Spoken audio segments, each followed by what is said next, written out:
할렐루야. 6월 2일 매일 말씀과 함께하는 삶의 시간입니다. 오늘은 레위기 21장 4절에서 6절 말씀을 묵상하겠습니다.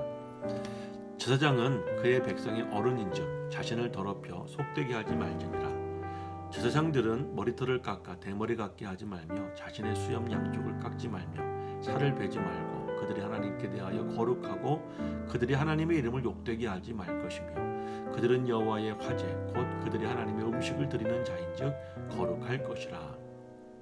성경시대 때 제사장이 수행해야 하는 일의 본질은 과연 무엇이었을까요? 본문에서 대제사장 및 제사장들에 대한 규례를 설명하고 있습니다.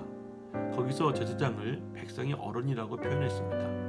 그 의미는 종교적 관점에서 높은 사람이라는 의미도 될 수 있지만 좀 더 궁극적인 의미에서는 마치 어린아이들이 어른들을 보며 삶의 모든 것을 배우는 것처럼 일반 백성들은 제사장들의 말과 그리고 행동과 삶을 보면서 하나님을 어떻게 공경하고 어떻게 섬길 수 있는지를 배울 수 있는 존재라는 의미였습니다.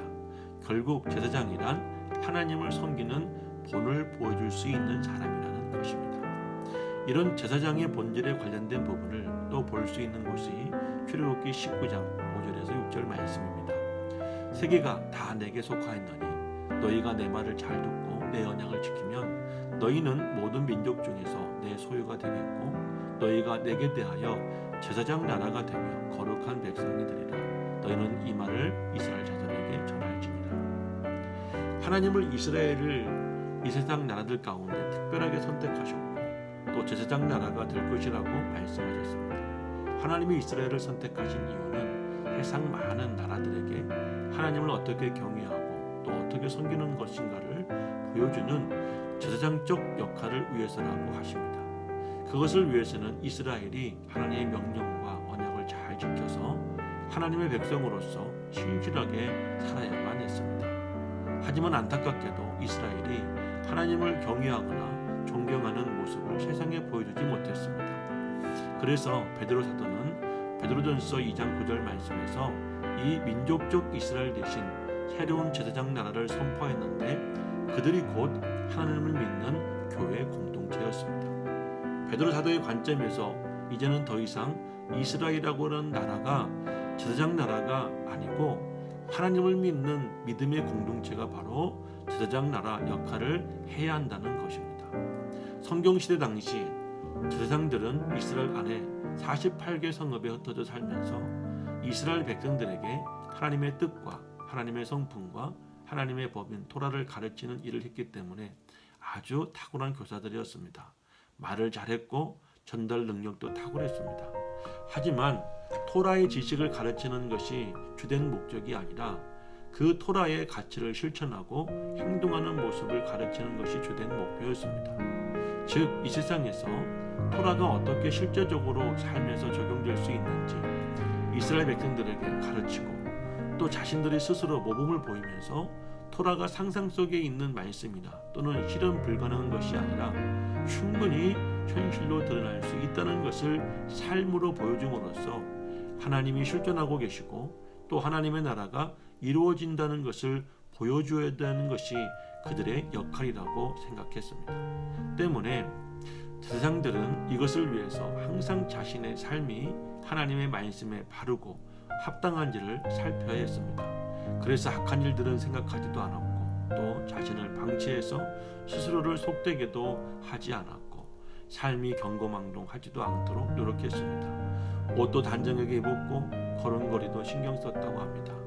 심지어는 일반 백성들과 대화하면서도 얼굴빛에도 신경을 썼습니다.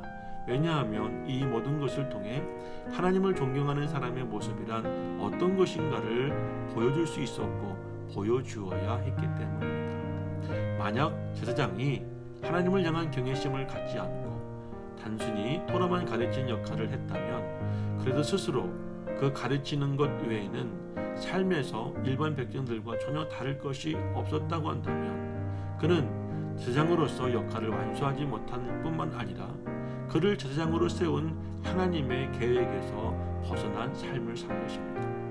베드로 사도가 언급한 대로 이 세상에서의 제사장 나라는 바로 예수님을 통해 하나님의 백성이 된 사람들입니다. 이런 그들이 이 세상을 살면서 하나님의 법을 신실하게 지키고 하나님을 존중히 여기고 경외하는 삶을 살 때 그것을 보면 사람들은 하나님이 존경받으셔야 하시는 분임을 깨달아야 되게 되었습니다. 하지만 만약 성도들이나 교회가 하나님의 말씀대로 산다고하면서 실제로는 싸우고 다투고 모함하며 분열하는 모습을 보여준다면 세상은 하나님을 경외할 만한 존재로 생각하지 않을 것입니다. 하나님 나라라는 것은 허상으로 생각하고 결국 하나님을 믿지 않게 될 것입니다. 그러므로 교회와 성도는 이 세상에서 제사장적 역할을 하는 존재들이 되어야 합니다. 이것은 이미 속건제의 법칙에서 언급했던 것처럼 소금의 역할과도 같은 것입니다. 마태복음 5장 13절에서 16절 말씀에 보면 소금을 넣은 사람의 의도, 등불을 켜놓은 사람의 의도는 소금이 맛을 내는 역할과 그 불이 빛을 발하는 역할을 기대했다는 것입니다. 그러므로 성도들과 교회는 이러한 세상 가운데에서의 세상적 역할을 명확하게 이해하며 그리고 사람들에게 우리가 분명 하나님 나라의 제사장임을 보여줄 수 있어야 됩니다. 그래서 우리를 통하여서 이 땅에 하나님 나라가 이루어지고 또 많은 하나님의 백성들이 세워질 수 있는 축복의 통로가 되어야 합니다. 그런 여러분과 제가 될 수 있기를 간절히 소망합니다. 저는 예수님처럼 세상과 공감하는 교회 꿈의 교회 엄을신 목사였습니다.